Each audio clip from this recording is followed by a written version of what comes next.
Hello student, everybody, welcome back to my channel Story Active। आज आमे सप्तम श्रेणी रो पार्ट 2 रो कोन ए टीनी ओरियर पढ़िबा। देखि पारथिबे तार चित्र। टीनी अर्थात क्षुद्र कोन टीनी अर्थात क्षुद्र ओरियर अर्थात योद्धा। टीनी ओरियर अर्थात जने क्षुद्र योद्धा। चलो आमे हमें टाइम पढ़िबा।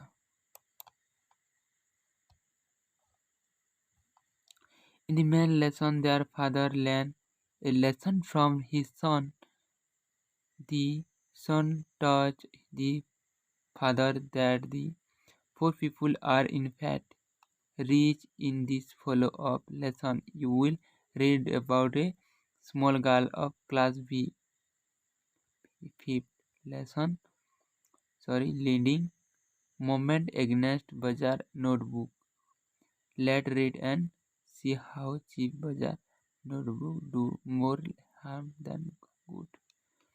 एठारे कह जाइछि जे जो कोन बाजार रो जो नोटबुक टिवा अर्थबोधक बही आनी कोन ए बाबत ता एठारे कह जाइछि। चलो वर्तमान टांजा 1 टाको पढिबा।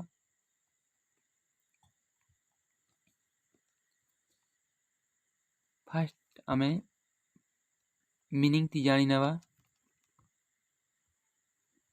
चलो प्रथमे मीनिंग जानि नबा।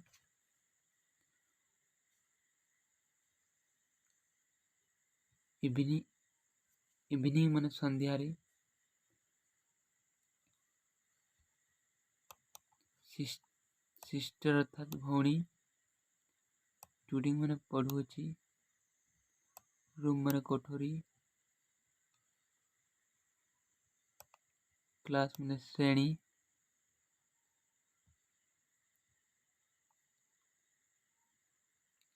डिफरेंस माने विभिन्न प्रकार अलग प्रकार। स्कूल अर्थात विद्यालय। अंकल अर्थात दादा वा मामू। वाचिंग माने देखुछि।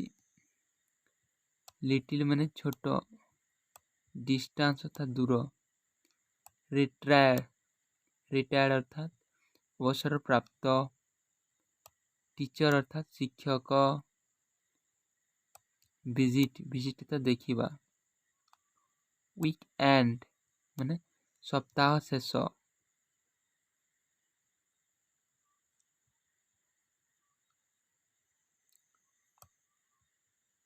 पैराग्राफ रो अर्थ होची अनुच्छेद।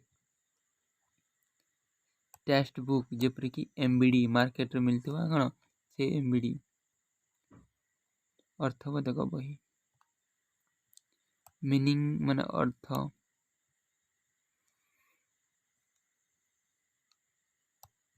बाजार अर्थात मार्केट।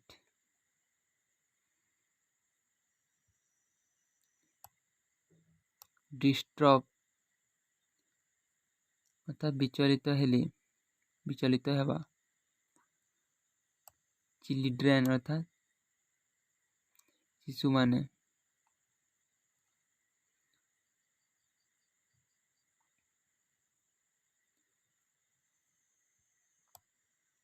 नेवर माने तथापि नुहे कदापि नुहे। लर्न माने शिखिबा।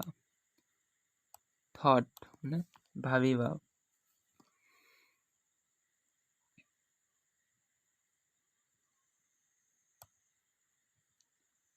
एगर टू हेल्प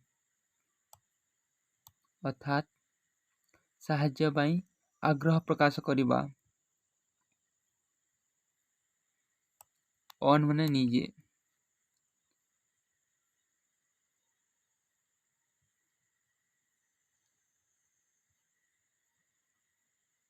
क्लोज माने बंद करिबा।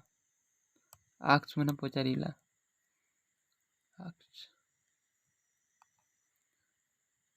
साइलेंटली अर्थात नीरवरी। स्टोरी अर्थात गप। क्रिकेट अर्थात गोटे खेलर नाम।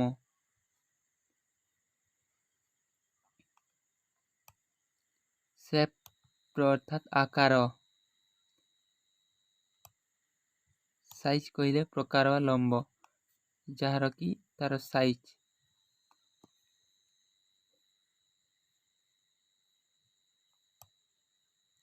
ग्राउंड मन पड़िया। डिफरेंस में विभिन्न प्रकार।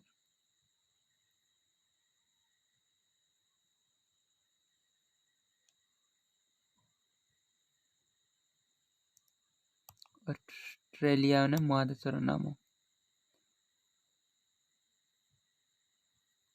मेलबोर्न तो ग्राउंड नाम। बिगर सबुठारु बड़।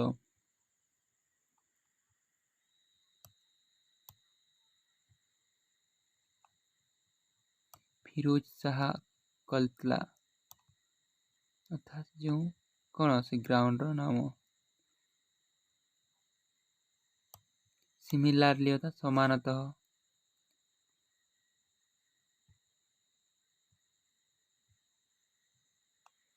चेन्नई अर्थात गोटे नाम। सर्कुलर अर्थात गोलाकार।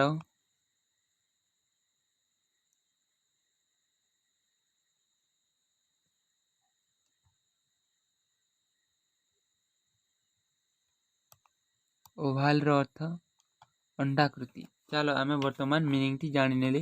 एबे टांजा टी को पढ़िबा।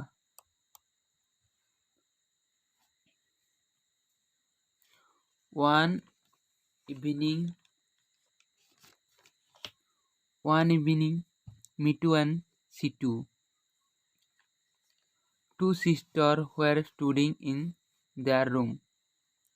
ଏଠାରେ କୁହାଗଲା ଯେ ଦିନେ ସନ୍ଧ୍ୟାରେ ୱାନ୍ ଇଭିନିଂ ଦିନେ ସନ୍ଧ୍ୟାରେ ମିଟୁ ଏବଂ କ'ଣ ସିଟୁ ଦୁଇ ଭଉଣୀ were studying in their room ଦୁଇ ଭଉଣୀ ସେମାନଙ୍କର ପଢ଼ାଘରରେ ପଢ଼ା କାର୍ଯ୍ୟ କରୁଅଛନ୍ତି।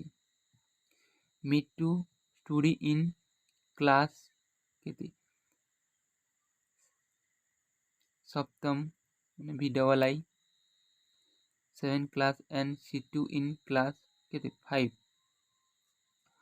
ମିଟୁ ସପ୍ତମ ଶ୍ରେଣୀରେ ଏବଂ ସିତୁ ପଞ୍ଚମ ଶ୍ରେଣୀରେ ପଢ଼ୁଅଛି ବା ଅଧ୍ୟୟନ କରୁଅଛି। The two sisters were studying in two different schools. କ'ଣ ଏଠାରେ କୁହାଗଲା ଦୁଇ ଭଉଣୀ ଯେଉଁ ଦୁଇ ଭଉଣୀ ଥିଲେ କିଏ ମିଟୁ ଆଉ ସିଟୁ ସେ ଦୁଇ ଭଉଣୀ ଅଲଗା ଅଲଗା ସ୍କୁଲରେ ପାଠ ପଢ଼ୁଥିଲେ। ମାନେ ସେମାନେ ଗୋଟିଏ ଗୋଟିଏ ଅଲଗା ଅଲଗା ସ୍କୁଲରେ କ'ଣ କରୁଥିଲେ ଦୁଇ ଭଉଣୀ ଦେଖିପାରୁଥିବ ଏଠାରେ।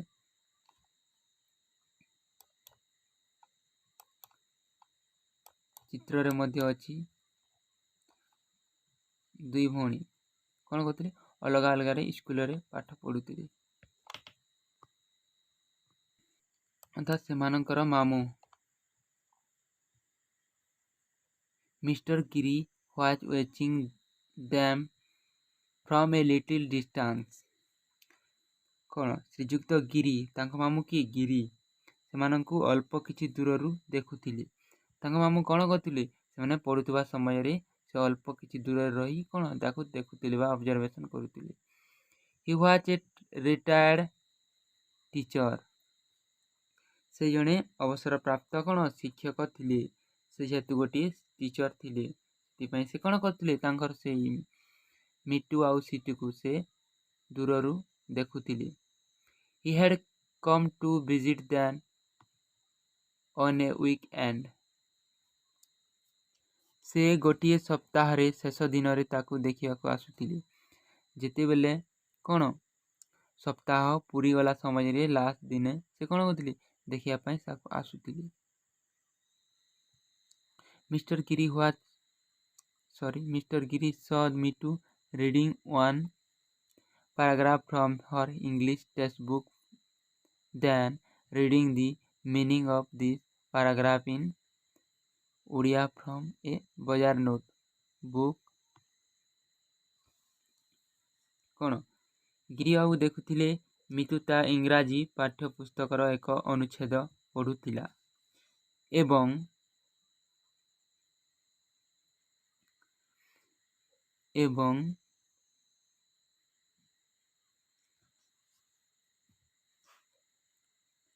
ପରେ ପରେ ସେହି ଅନୁଚ୍ଛେଦର ଓଡ଼ିଆ ଅନୁବାଦ ବଜାରକୁ ଗୋଟିଏ ନୋଟ୍ ବହି ବା ଅର୍ଥବୋଧକ ବହି ପୁସ୍ତକ କ'ଣ ଥିଲା। ଦେଖିବ ମିନିଂ ବୁକ୍ ହୁଇଚ୍ ଡିଷ୍ଟର୍ବ ହିମ୍, ତାଙ୍କୁ ଯାହାକି ବଡ଼ ଅଡ଼ୁଆରେ ଲାଗିଲା, ମାନେ ତାକୁ ଡିଷ୍ଟର୍ବ କରୁଥିଲା କ'ଣ ସେଇ ମିନିଂ ବୁକ୍ଟି, ଯାହା ମିଟୁ ଆଉ ସିଟୁ ଯାହାଠାରୁ କ'ଣ ଅନୁବାଦ ଅର୍ଥବୋଧକ ଖୋଜୁକି ପଢ଼ୁଥିଲି, ଯେଉଁ ବଜାରରୁ ଆଣିଥିଲି। It's children study English like this, କ'ଣ ଯଦି ପିଲାମାନେ ଇଂରାଜୀ ଏହିଭଳି ପଢ଼ିବେ, they will never learn English, କ'ଣ ସେମାନେ ଇଂରାଜୀ ଶିକ୍ଷା କରିପାରିବେ ନାହିଁ। ହି ଥଟ୍, ସେ ଭାବିଲେ, ତାଙ୍କ ମାମୁଁ କ'ଣ ଭାବିଲେ, ଯଦି ପିଲାମାନେ ଏମିତି ପାଠ ପଢ଼ିବେ ତାହେଲେ ସେମାନେ ଇଂରାଜୀ ଶିକ୍ଷା କରିପାରିବେ ନାହିଁ, କେବେ ହେଲେ ନାହିଁ, ସେ ଭାବିଲେ। The uncle was eager to help me to learn English on here on without the help of this meaning book. ମାମୁଁ ଜଣକ କ'ଣ କଲେ, ମିଟୁ କିଭଳି ଆପେ ଆପେ ମାନେ ନିଜେ ନିଜେ ବହି ବିନା ଇଂରାଜୀ ଶିକ୍ଷା କରିପାରିବ, ମାନେ ଯେଉଁ କ'ଣ ମିନିଂ ବୁକ୍ ଆଣିଥିଲେ ତାହା ବିନା ମଧ୍ୟ ସେ କିଭଳି କ'ଣ ପାଠ ପଢ଼ିପାରିବ ବୋଲି ମିଟୁକୁ ସେ ସାହାଯ୍ୟ କରିବା ପାଇଁ ଚାହୁଁଥିଲେ, ସାହାଯ୍ୟ କରୁଥିଲେ। He came close to her and asked her to read the first paragraph of the lesson silently. ସେ ତା ନିକଟକୁ ଆସିଲେ ଏବଂ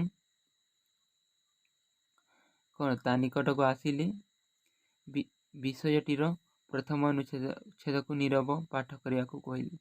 ତା ପାଖକୁ ଆସିଲେ କିଏ, ତାଙ୍କ ମାମୁଁ ତାକୁ କ'ଣ କହିଲେ, ମିଟୁକୁ ପଢ଼ିବା ପାଇଁ କହିଲେ, ଧୀରେ ଧୀରେ ବା ସାଇଲେଣ୍ଟଲି ନୀରବରେ ପଢ଼ିବା ପାଇଁ ତାକୁ କହିଲେ ସେ ପାଠଟିକୁ। The lesson was the story of cricket, ବିଷୟଟି କ୍ରିକେଟ କାହାଣୀ ଥିଲା, ମାନେ କ୍ରିକେଟ କାହାଣୀ ଉପରେ ଥିଲା। କ୍ରିକେଟ ତ ତୁମେ ମାନେ ବର୍ତ୍ତମାନ ଜାଣିଥିବ, କ୍ରିକେଟ ସମସ୍ତେ ଅଧିକାଂଶ ପିଲା ଖେଳୁଥାନ୍ତି। ସେହି ଗପଟି କ'ଣ ଥିଲା, ସେ ପାଠଟି ଥିଲା ବା ସେ ଗପଟି ଥିଲା କ୍ରିକେଟ ବାବଦରେ।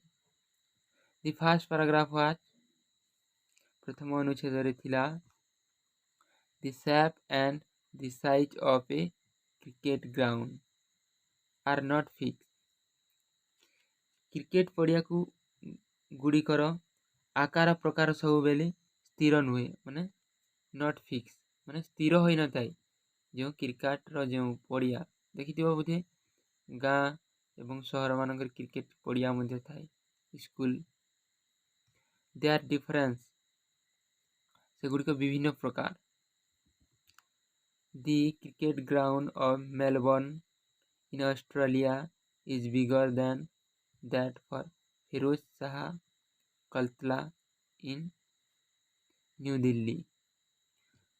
ଅଷ୍ଟ୍ରେଲିଆରେ ମେଲବର୍ନ କ୍ରିକେଟ ପଡ଼ିଆ, ମାନେ ଯେଉଁ ମେଲବର୍ନ କ'ଣ ଅଛି, କ୍ରିକେଟ ପଡ଼ିଆ ଅଛି ଅଷ୍ଟ୍ରେଲିଆରେ, ନୂଆଦିଲ୍ଲୀର ଫିରୋଜ ଶାହ କୋଟଲା କ୍ରିକେଟ ପଡ଼ିଆ ତୁଳନାରେ ବଡ଼। ମାନେ ଯେଉଁ ଅଷ୍ଟ୍ରେଲିଆରେ ଅଛି ମେଲବର୍ନ, ସେ କ'ଣ, ସେ ଆମ ନ୍ୟୁ ଦିଲ୍ଲୀର ଫିରୋଜ ଶାହ କଲକାତା ଠାରୁ ବଡ଼। Similarly the shape of the Chepauk cricket ground in Chennai is circular, but the Adelaide cricket ground in Australia is oval. କ'ଣ କହିଲା ଏଠାରେ, ସେହିଭଳି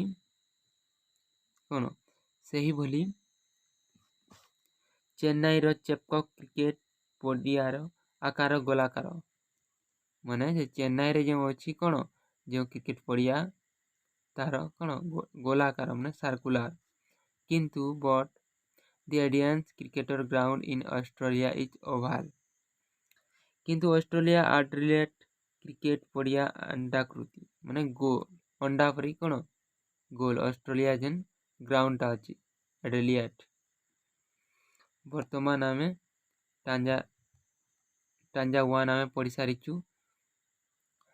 जदि आपको पसंद आई भिडियोटी लाइक एंड सब्सक्राइब कर दें जहाँद्वारा आम आपण नुआ नुआ वीडियो नहीं कि आसबू। Thank for watching.